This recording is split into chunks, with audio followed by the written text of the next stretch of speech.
Welcome back to the deep dive. Okay, so you sent over this absolutely massive dossier on Paul Thomas Anderson's new film, One Battle After Another. Highly anticipated, already stirring up a lot of conversation. Oh, yeah. It's a big one. And our job today really is to cut through all that noise, right? Production buzz, the plot seems pretty sprawling, tons of reviews. We want to boil it down to the essentials for you. Exactly. We've gone through it, all the critical takes, the box office stuff, the plot points, so you don't have to spend hours trying to piece it together. Because, look, it's not a straightforward film, Definitely not. and our analysis has to reflect that. We're distilling everything. The pretty hefty budget, that amazing cast, the tricky plot, and this, well, surprisingly sharp satirical angle it takes. Yeah, that satire part really jumps out. You look at the scale, huge budget. A-listers like DiCaprio, Sean Penn, Teyana Taylor, and the critics just immediately loved it, right? Yeah. Like 96% on Rotten Tomatoes straight out of the gate. Which sets expectations sky high, doesn't it? But I think the real core tension, the thing that kept coming up in the sources, is what the film is trying to do. Which is? It's trying to juggle these massive global ideas, revolution, political ideology, big social change with something deeply personal. Family duty, accountability, the consequences of your past actions. So like macro versus micro. Pretty much, it's high art trying to work as high-stakes entertainment, and that's a tough balancing act. Okay, I see. That tension makes sense. It sounds like a film trying to be many things at once. It absolutely is. So that's why we're diving deep. Let's start by unpacking the machine behind it, the creative team, the money involved, the sheer scale of making something like this. Yeah. Right? The production. When you start looking at who made One Battle After Another, that huge budget begins to make a bit more sense. It really kicks off with the director and screenwriter, Paul Thomas Anderson, PTA. And his name alone tells you a lot. The sources we looked at kept highlighting his distinctive style as a major factor here. What aspects specifically? Well, his visual approach is always meticulous, right? Yeah.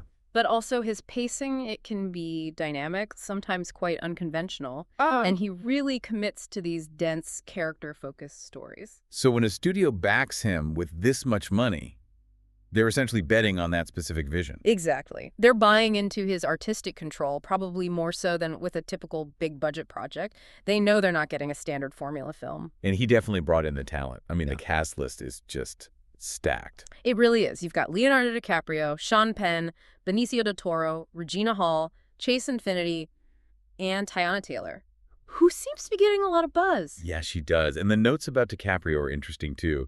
The sources kept saying he's in an unexpected role. That usually suggests he's maybe not the clean-cut hero, perhaps someone more morally ambiguous, or maybe even a smaller, pivotal part rather than the main protagonist. Could be. But just having his name attached brings eyeballs, obviously. Oh, for sure. But the analysis really points to Teyana Taylor and Sean Penn as carrying a lot of the film's emotional and ideological core. Their performances seem to be what critics really latched onto. Okay, interesting. So technically speaking, it's a 2025 release, feels very current, and the genre is tricky. It's layered. Officially, it's a political thriller and an action film. But, and this is crucial, that element of satire seems to be what elevates it for many critics. The action is the hook, but the satire is the point. Kind of, yeah. That seems to be the consensus. And the runtime definitely signals ambition, too. Oh, yeah. How long are we talking? Well, there's some slight variation in the reports, but it generally lands around 162 minutes. Some even mention up to 170. Okay, so nearly 3 hours. That's a commitment. It is, and it tells you Anderson felt he needed that time to properly explore everything, the politics, that big-time jump we'll get into, the personal fallout for the characters. It's not a quick, breezy watch. No kidding. Which brings us to the money, the Right. financial side of things. This is where that tension you mentioned earlier really comes into focus, doesn't it? Absolutely. We're looking at budget estimates starting around $130 million. Wow. And some reports push that number even higher, maybe $140, even up to $175 million.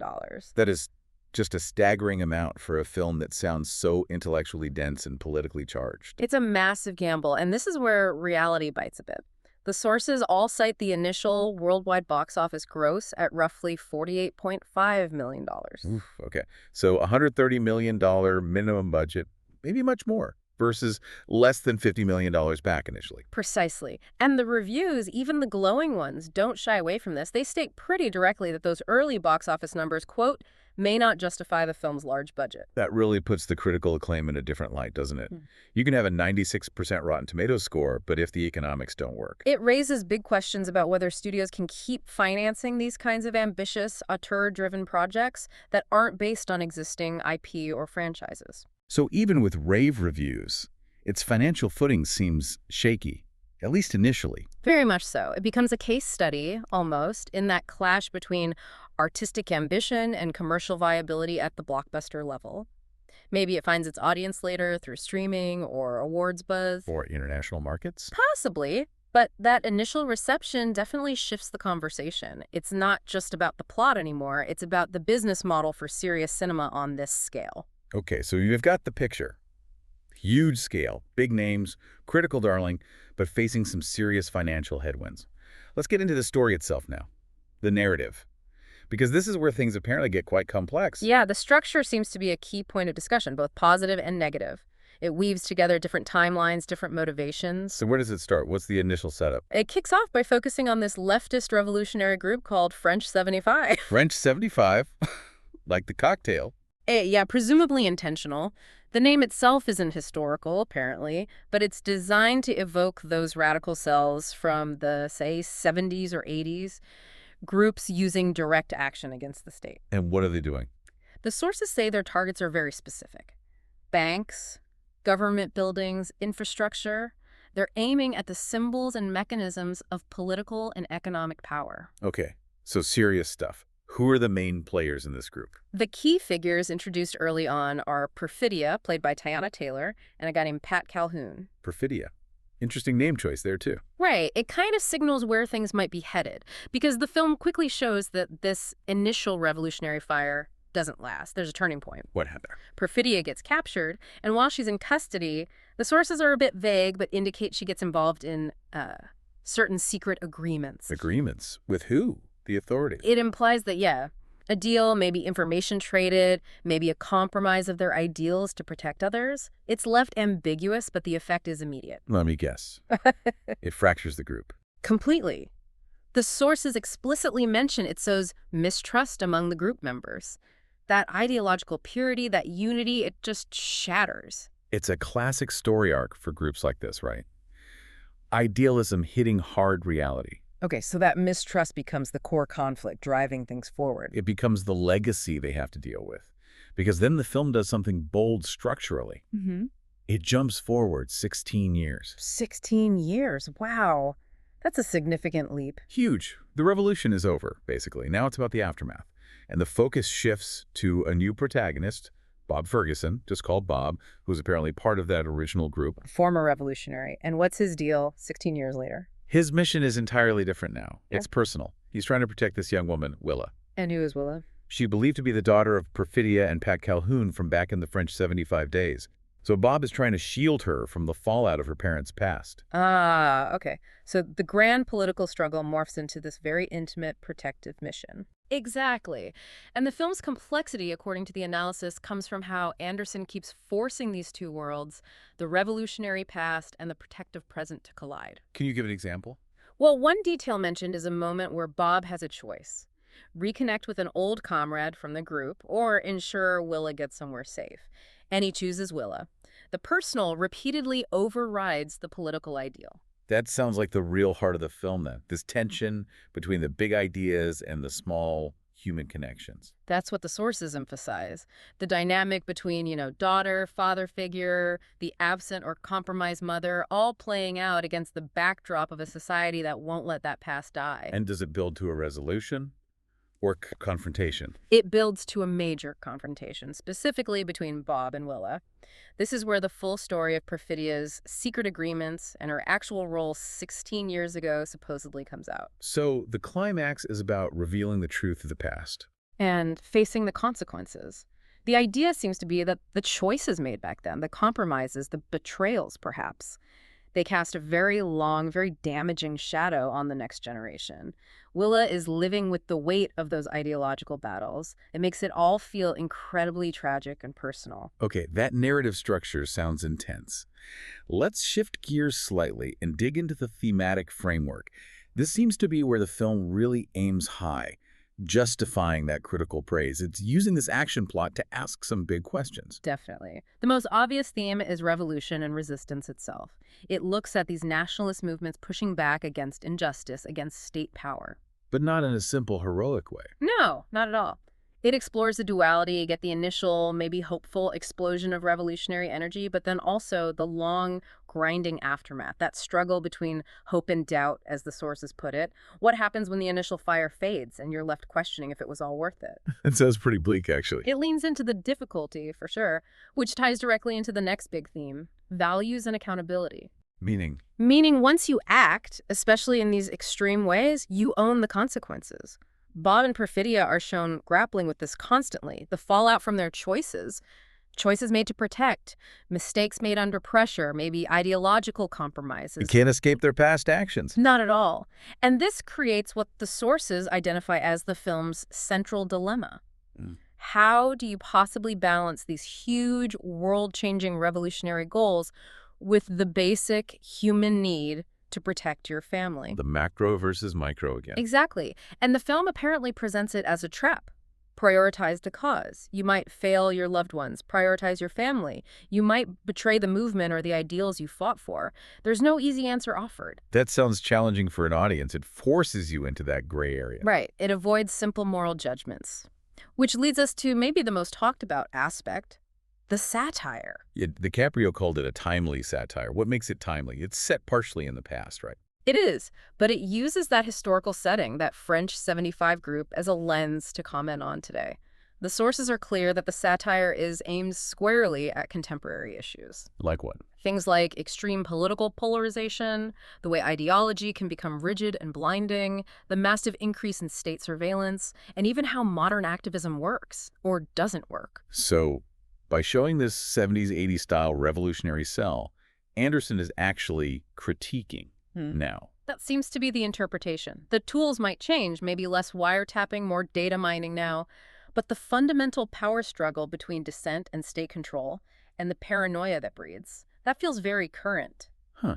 So the message is kind of like the battles look different today, maybe more online, more about information, but the human cost, the moral compromises involved in fighting the system or surviving its collapse remain the same. That's a great way to put it. And that ties into the final theme the sources highlight, which is about moral right and wrong. How so? The characters' choices aren't driven by clear good or evil. Sometimes it's pure emotion, Bob protecting Willa. Sometimes it's sheer necessity, just trying to survive. And sometimes it's those fading, maybe compromised ideals. It's messy. Extremely messy. And the film seems intent on showing those messy results, forcing the audience to think about moral ambiguity. When is an action justified? What are the unforeseen consequences? It suggests clear moral certainty is a luxury few people in these situations can afford. Okay, before we move on to the critical reception in more detail, we need to address something specific that came up in the critiques, these references, particularly to the novel Vineland. You mentioned it earlier, and apparently it confused some viewers. Ah, yes.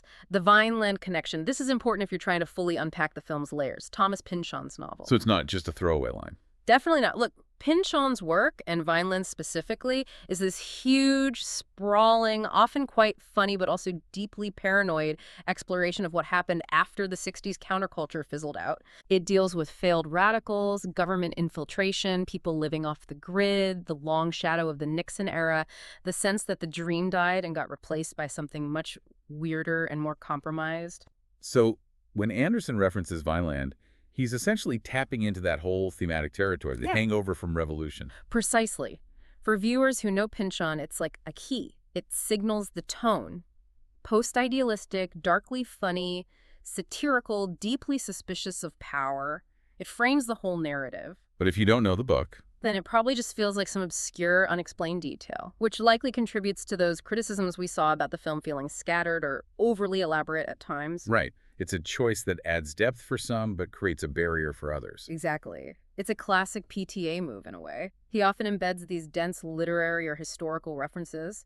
It sacrifices some immediate accessibility for a richer thematic texture if you're willing to dig in. Okay, that makes sense. Yeah. It adds another layer to understanding the film's reception. Yeah. So let's synthesize that critical response now. We know the overall score was incredibly high, but there were nuances. Oh yeah, that 96% on Rotten Tomatoes is remarkable. It signals near universal praise from critics. And when you dig into why, a few key strengths come up again and again in the sources. What's the first one? Unsurprisingly, it's Anderson's direction, his mastery of the craft. Critics pointed to the dynamic pacing, the really meticulous visual composition. Every shot feels deliberate, and the editing, especially how it builds tension and makes the action sequences feel meaningful, not just flashy. So technically brilliant filmmaking. Absolutely. The visual artistry was a huge point. The cinematography gets specific mentions, use of light, shadow, color palettes to kind of mirror the story's mood, that sense of decay and paranoia. And the action, Mm-hmm. because it is partly an action film. Right. And the action sequences were praised for being visceral, intense, but also well integrated into the plot. They provide the thrills, but they also serve the story and the atmosphere. It stops the film from just being a lecture. Keeps it engaging. What about the acting? We touched on it, but Huge praise for the ensemble, but particularly, as we mentioned, Teyana Taylor and Sean Penn. Taylor, playing Perfidia, seems to capture that whole arc from the initial revolutionary fire to this haunted, compromised figure dealing with the consequences. that sounds like a complex role to pull off. Definitely. And Penn is often highlighted as playing this sort of brutal realist, the character who embodies the harsh, long-term cost of pursuing violent ideology. He and Taylor together really anchor the film's emotional weight, according to the reviews. And DiCaprio's unexpected role. It generates interest for sure, and his presence is noted, but the most effusive praise seems reserved for Taylor and Penn's heavier lifting, thematically speaking. Okay, now here's a really interesting point from the dossier. The audience reaction. Despite all this complexity, the Vineland references, a runtime, it apparently got an A cinema score. Yeah, that's quite striking, isn't it? An A grade is excellent, especially for a film that demands this much from the viewer. Usually that level of complexity can alienate audiences, leading to lower scores. So why the A? What's the thinking there? The likely explanation, based on the analysis, is that the film delivered strongly on the experience. The visual power, the compelling performances, the well-executed action, the emotional core with Bob and Willa, those elements connected powerfully, even if some of the deeper references or plot intricacies weren't fully grasped by everyone. So it worked on an emotional and visceral level, even if the intellectual side was challenging. That seems to be the case. PTA managed to make it satisfying as a movie, not just as a think piece. That emotional connection, particularly around the father-daughter dynamic, likely cut through the denser political stuff for many viewers. But the praise wasn't universal, and we need to acknowledge the criticisms. The main one seems to be about that very complexity we've been discussing. Right, structural complexity. Some critics definitely felt it was, quote, scattered and overly elaborate. The phrase, too many plot lines intersecting, came up. Which sounds like a direct result of trying to juggle the French 75 history, the 16-year aftermath, Bob's mission, Willa's story, and the satire all at once. Exactly. It's ambitious, but the risk is that it becomes overwhelming or feels disjointed. The critique suggests that maybe, for some, thematic depth came at the cost of narrative clarity and focus. It asks a lot of the audience to keep all those threads straight. And then, inevitably, we have to come back to the money. That economic scrutiny hangs over everything. It really does. That initial $48.5 million gross against the $130 million plus budget, it's impossible to ignore in the overall assessment. Hold on, if it got a 96% critical score and an A from audiences, doesn't that suggest it has legs? Maybe the initial box office isn't the whole story. Is it really fair to call it a potential failure so early? That's a great point. The immediate numbers look bad, yes. But that high cultural capital, the director, the stars, the rave reviews, the audience satisfaction gives it prestige. It suggests it won't just vanish. So maybe a slower burn. It's very possible. The thinking might be that this becomes a must-see film over time. It could generate revenue through awards attention, strong performance in international markets where PTA might have a dedicated following, or eventually a lucrative streaming deal. So less like a weekend blockbuster, more like a long-term cultural asset. That could be the play. High quality often buys longevity. Films that bomb initially can become cult classics or critical touchstones later, recouping costs over years, not weeks. So while the initial verdict is commercially worrying, the high praise suggests its story isn't over yet, financially speaking. Okay, so wrapping this all up, we've really dug through the whole dossier on one battle after another. What are the key takeaways for you, for the listener trying to make sense of this film? Well, to summarize, I think we've established it's this incredibly ambitious, very expensive, critically lauded film from a major auteur. It's using an action thriller framework, but really it's a vehicle for this sharp, timely satire. And it's grappling with some heavy themes: accountability, revolution, the clash between big ideals and personal life. Exactly. We saw how the story hinges on that revolutionary group, French 75, its collapse, and then the long shadow that casts on Bob and Willis 16 years later. And we also unpack that tension. Yeah. The undeniable cinematic brilliance, the powerful performances, especially Taylor and Penn, versus this narrative complexity, those Vineland references, that might make it challenging for some. Right. And while critics and even initial audiences responded really positively to the craft and the emotional core, that complexity, coupled with the pretty daunting economic reality of its budget versus initial return, means its final place in cinema history is still being written. Okay, so for our final provocative thought, this really builds on that point about complexity and those obscure references like Vineland. The film is aiming to be a timely satire, right? To say something important about our current moment, the polarization, surveillance, all that. It's clearly the intention. But, as we discussed, achieving that depth involved using element-specific literary nods, complex history that confuse some viewers. So here's a question for you, the listener, to think about. When does that commitment to density, to layering meaning through these specific, maybe even obscure references, actually hinder the message? If a film needs you to have done homework, basically, to fully grasp its social commentary. Does that enhance the power for the few who get it? Or does it limit the reach of what sounds like a pretty crucial message for the wider audience who might need to hear it most? Is there a point where artistic complexity becomes an unintentional barrier rather than a bridge to deeper understanding? Something to definitely chew on next time you encounter a film demanding that extra level of engagement. Is it enriching or is it excluding? A really interesting question. Well, thank you for joining us for this deep dive into the complex world of One Battle After Another. Yeah, fascinating stuff. We'll catch you on the next one.